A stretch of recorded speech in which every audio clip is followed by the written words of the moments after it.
This is the Rage Win podcast. My guest today is Nick Spingola. My name's Jake Jones.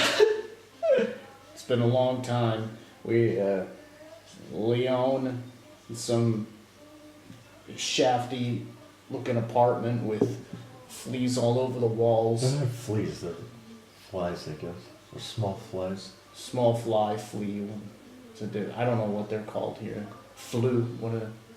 What do you call them in French? I have no idea. No clue. The word for fly, you don't know? Well, fly is mouchon, mouche. But Fuck that. I like fly better. Anyway. Yeah, rat turds in the corners. so you see raptors? Mouse traps. It's just fucking filthy, man. I expected more. So, answer me this. What the fuck happened? What happened in regards to what? What happened that got you to France? What made me come to France? I honestly ask. It's picking up the sound well, right? I mean, it's just. I ask myself that same question every day because I honestly don't really know why I'm here. It's just, I feel like there was just so much crazy shit that happened to me back in the US and I just needed to get a new start somewhere else. But out of the thousands of cities, there had to be something about Lyon.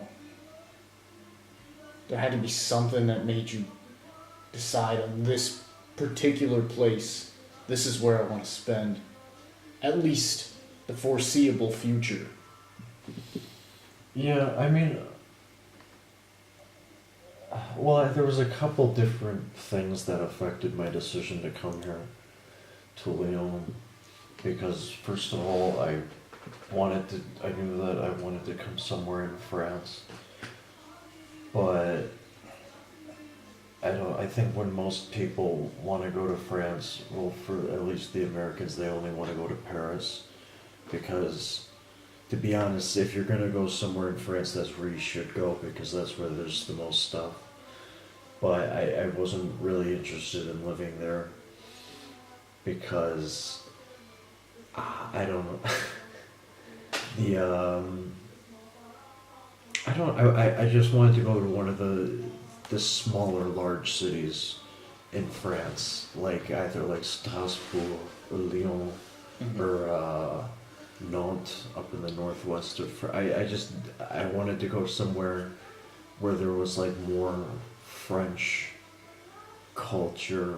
But if you come to any of the other cities outside of Paris, like you really need to know French, because like you've probably experienced here in Lyon the last couple of days, there's not that many people here who speak English well, right? Mm-hmm. No.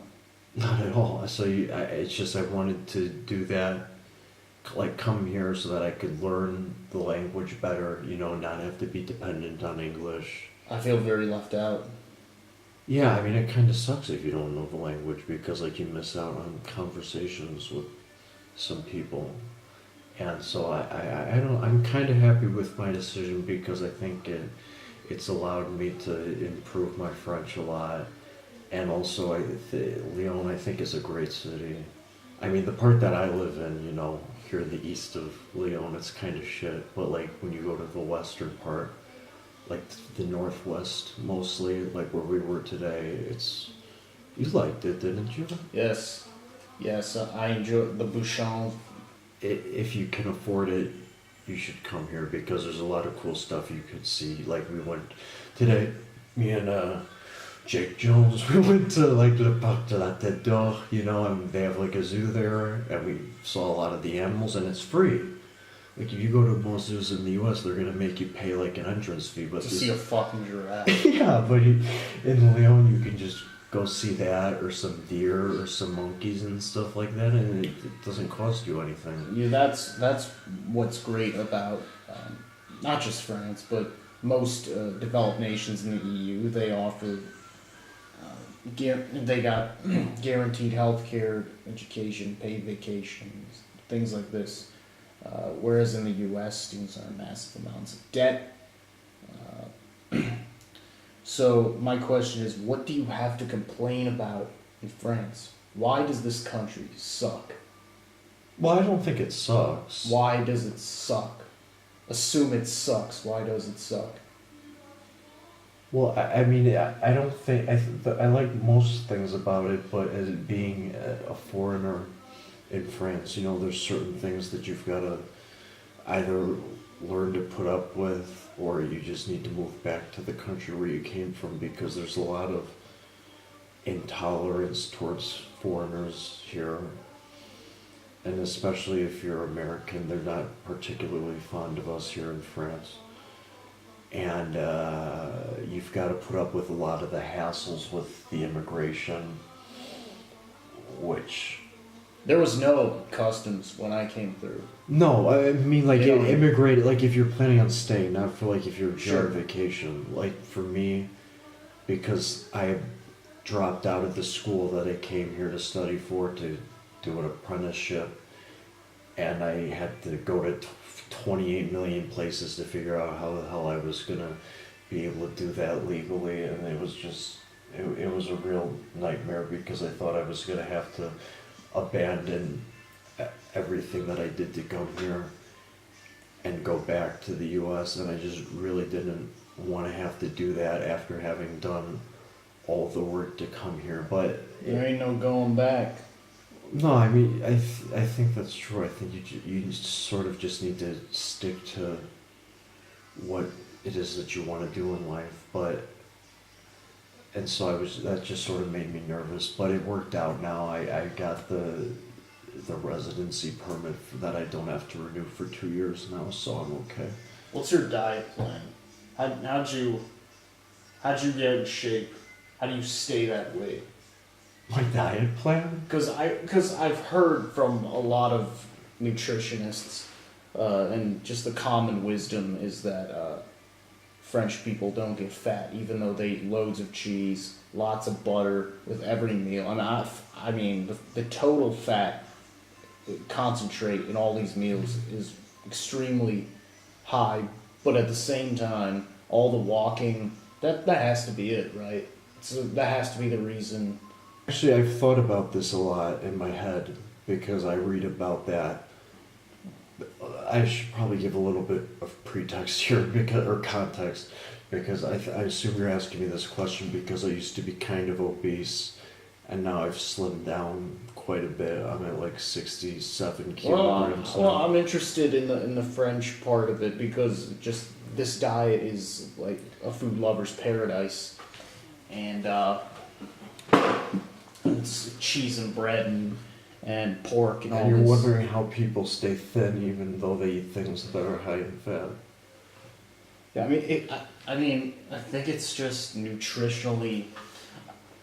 It doesn't have all the antibiotics and the nitrates and the corn syrup and all the horrible stuff that would be considered inedible if it was by itself in the States. Well, but they put it in there anyway. no, actually, I think it's interesting that you asked me this question, because actually I think the French diet, or like the idea that like what French people traditionally eat, and they manage to stay thin, I think it's a myth, frankly, because like if you go to where I work, like that grocery store, or pretty much any grocery store, when they're really busy, you'll see there are actually a lot of people in France who are overweight, often obese, and it might not. Of course, it's obviously an exaggeration. It is.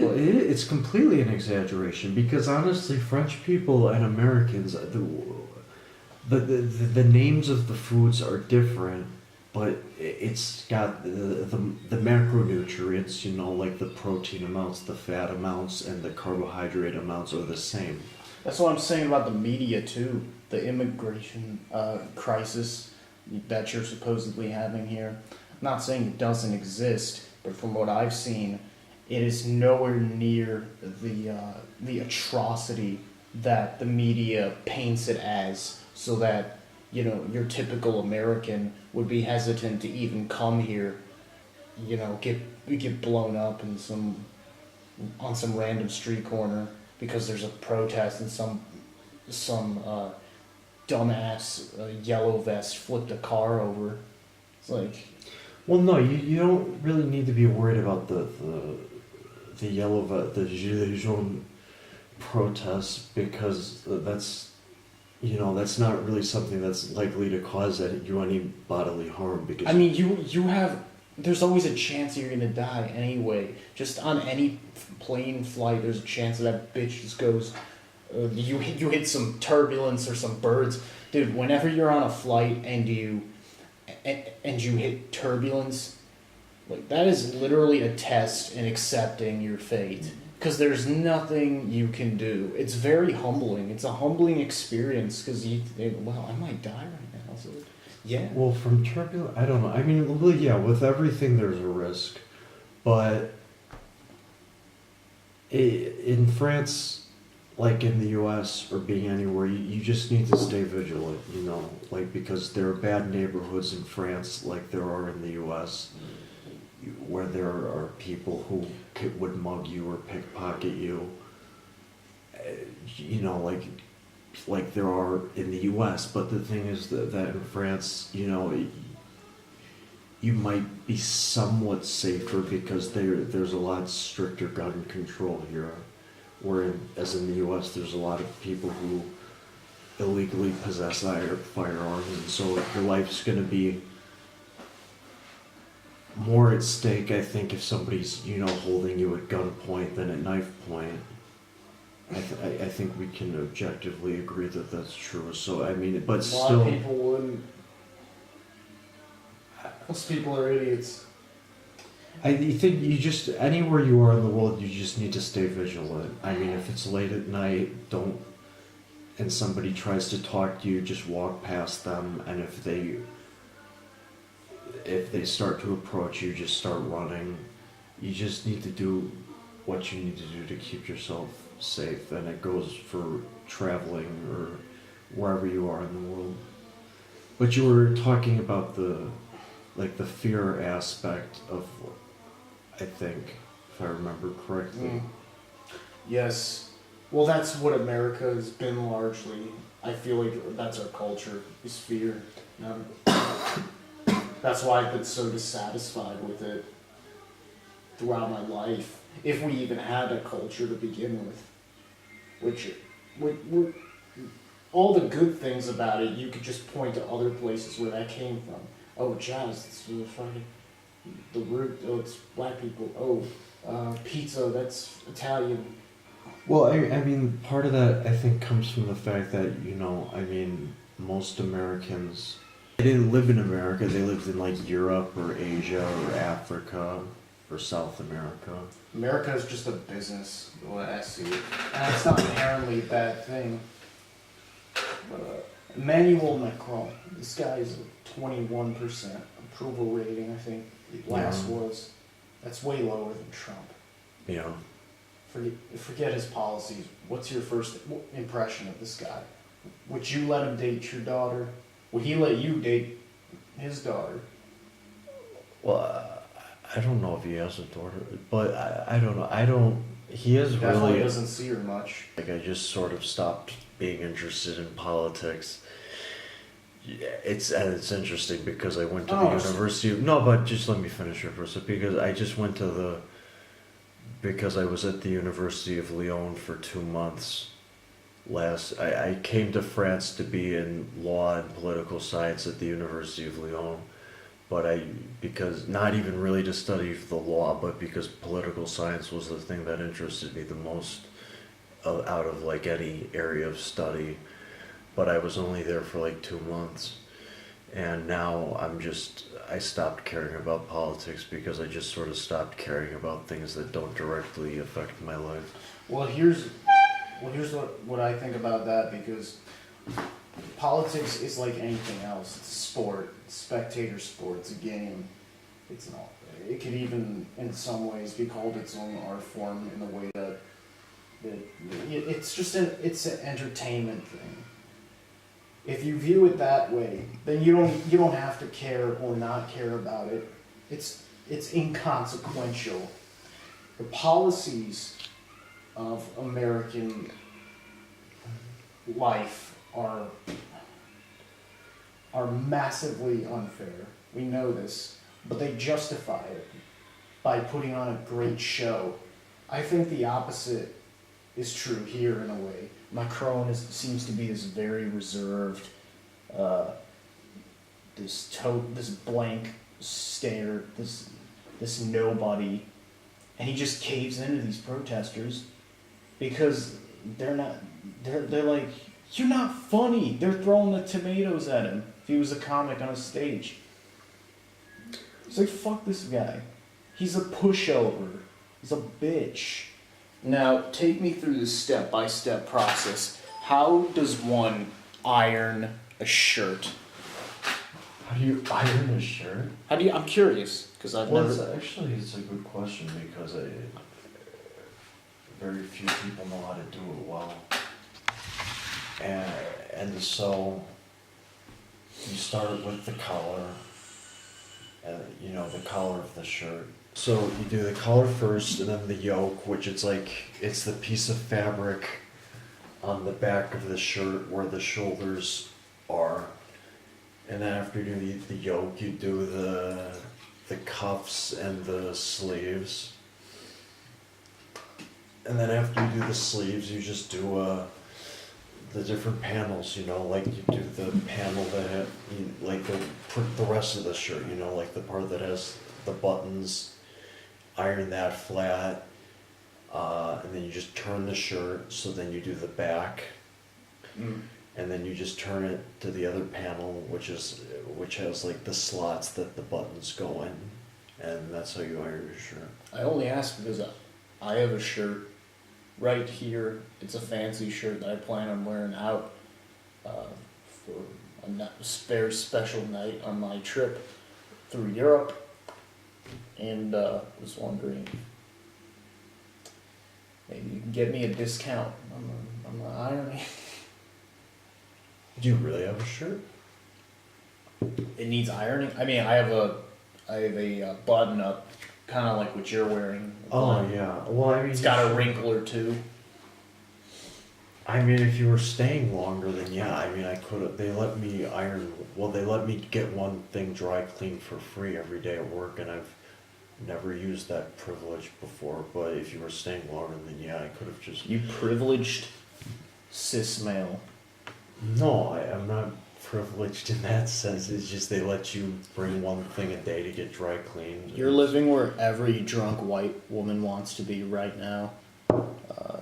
It's just every... In France? Yes. Not in this part of France, though. I mean, like in the... Of course. In the banlieue, no, like nobody wants Oh, my grandma has pictures of wine, of French shit all over her house. Never once has even thought about going to France. That's how Midwest folks are. Just a bunch of lazy cows. Well, no, I mean,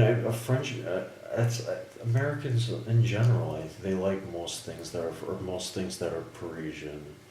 But they don't they're too afraid to actually come here. That's what I'm saying. Well, no, but I mean, that's just sort of like a typically American thing. I mean, most Americans, I don't think, have passports. They're not really interested in traveling outside the U.S., even to go to somewhere like Canada, which is the country directly to the north, and it's perfectly safe. That's why I don't blame just our government, just our rulers for being incompetent. Who elected them? You gotta think about that. Well, I mean, I think you're sort of being too hard on Americans because, like, we were talking about. Well, compared to what? I want, this generation is young and hungry. They want healthcare. They want, the leaders to start taking responsibility. They want, quote unquote, free shit. Whether you agree with it or not, that is what they want. It's not free. Not even them.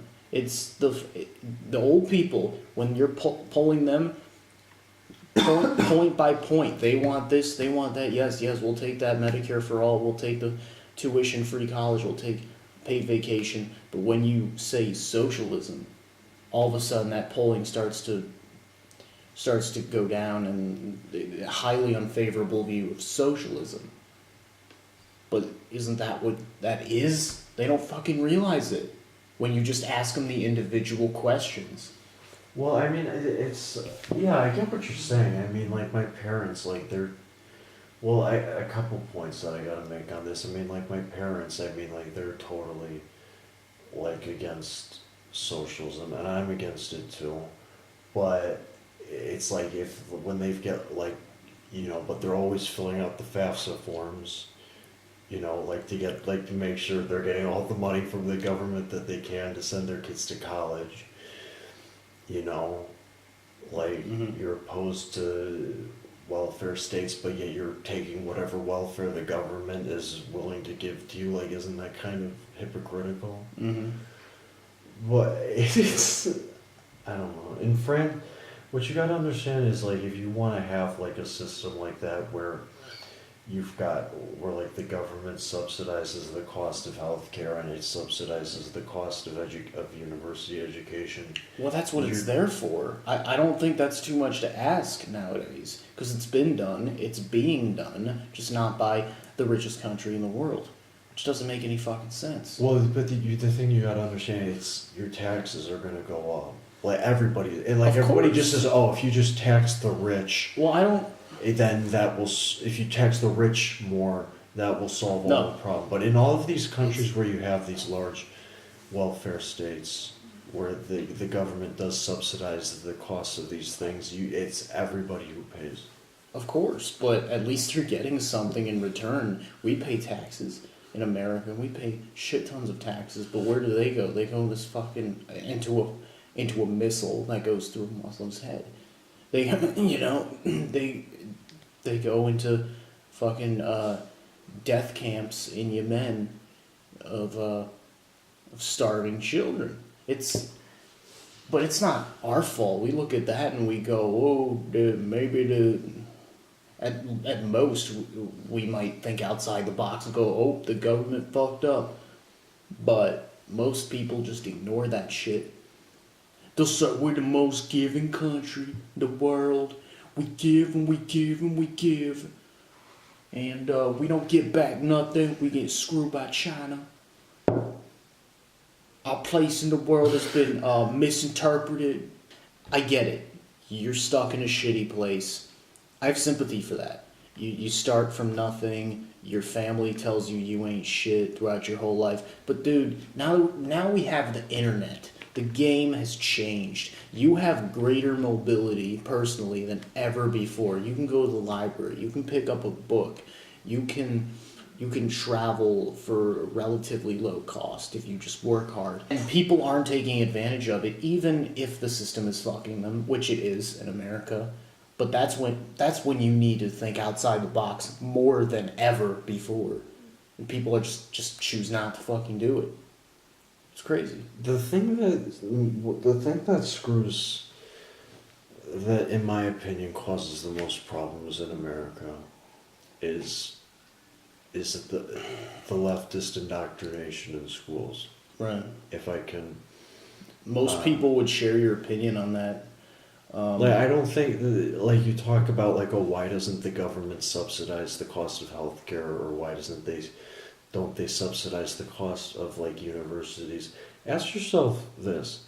Like, say like you didn't, in France and in a lot of countries in Europe, you're allowed to drop out of like a traditional high school, usually at around like the age of 16, if you're interested in pursuing a career in some sort of skilled labor, like whether in like, so like if you want to become like a welder or like a bricklayer or something like, or like a plumber, or like one of those jobs where you need to spend like 1 or 2 years learning how to do it, and then you need to spend a bunch of years after that perfecting the trade.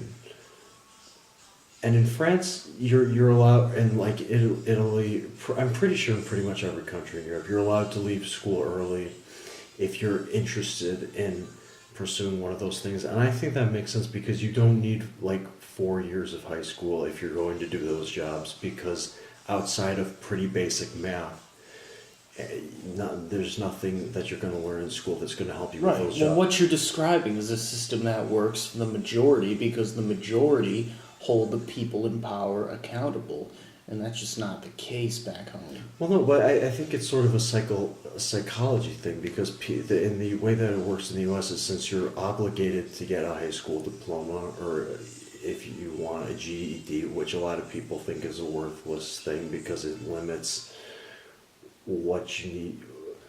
Like, if you want to go to university, some colleges look down on that if you have a GED. But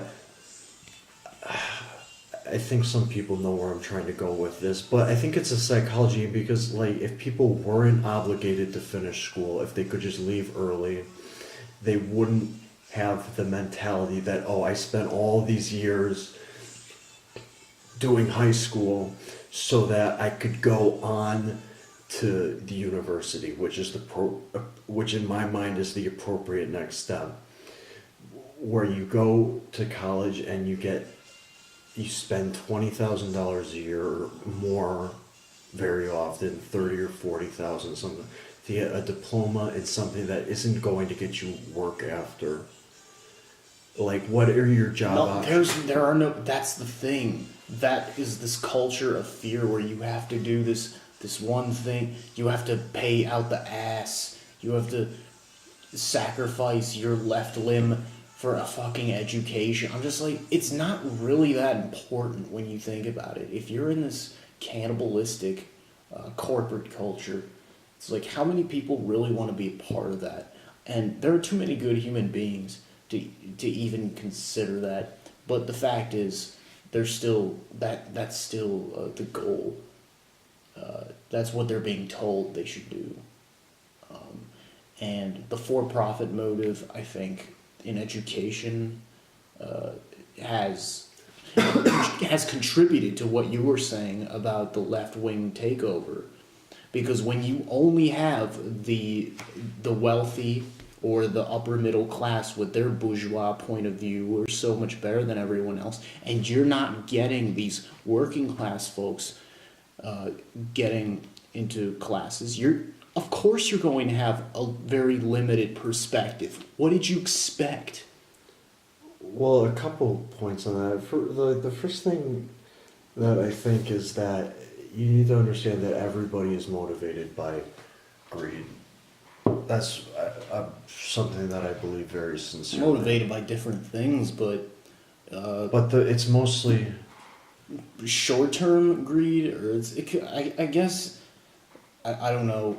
Greed how though? Greed, like, even like if you think about like the what I was saying about the school mentality and you having to go thinking that you need to go to university afterwards and pay $20,000, $30,000, $40,000 a year to go to college, you think that's not motivated by greed, or like government working with the schools and the universities, and in this way to manipulate people into currency is the biggest motivator because you need that to live.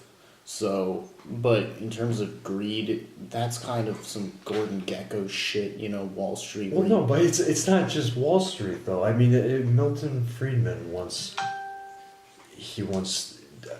did a video about, or he once talked about this with, who he was, right? He was yes.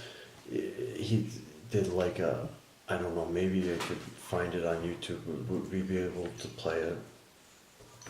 It's just talking about, he was saying, and this was in the 70s, when you still had the Soviet Union and China was still very hardline communist, and he was saying, can you name me a society that has ever existed in the history of the world that hasn't existed on greed? Well, when you see around the globe the maldistribution of wealth, the desperate plight of millions of people in underdeveloped countries, when you see so few haves and so many have-nots, when you see the greed and the concentration of power within, did you ever have a moment of doubt about capitalism and whether greed's a good idea to run on? Well, first of all, tell me, is there some society that doesn't run on greed? You think Russia doesn't run on greed? You think China doesn't run on greed? What is greed? course, none of us are greedy. It's only the other fellow who's greedy. The world runs on individuals pursuing their separate interests. The great achievements of civilization have not come from government bureaus. Einstein didn't construct his theory under order from a bureaucrat. Henry Ford didn't revolutionize the automobile industry that way. In the only cases in which the masses have escaped from the kind of grinding poverty you're talking about, the only cases in recorded history are where they have had capitalism and largely free trade. If you want to know where the masses are worst off, it's exactly in the kinds of societies that depart from that. So that the record of history is absolutely crystal clear that there is no alternative way so far discovered of improving the lot of the ordinary people that can hold a candle to the productive activities that are unleashed by a free enterprise system. Yeah, so I mean, he sort of just made the point at kind of near the beginning there, where there's never been a society that hasn't existed. He was an advisor to Ronald Reagan, who was arguably the downfall of America, and I mean, he made stock buybacks legal in 1982, which basically allowed these giant corporations to this day to buy back their own stocks and artificially inflate their own value. And, you know, so they are rigging the system. But I mean, I agree with the basic, what he was saying about greed. It's like, well, what is it? It's such a fucking relative concept.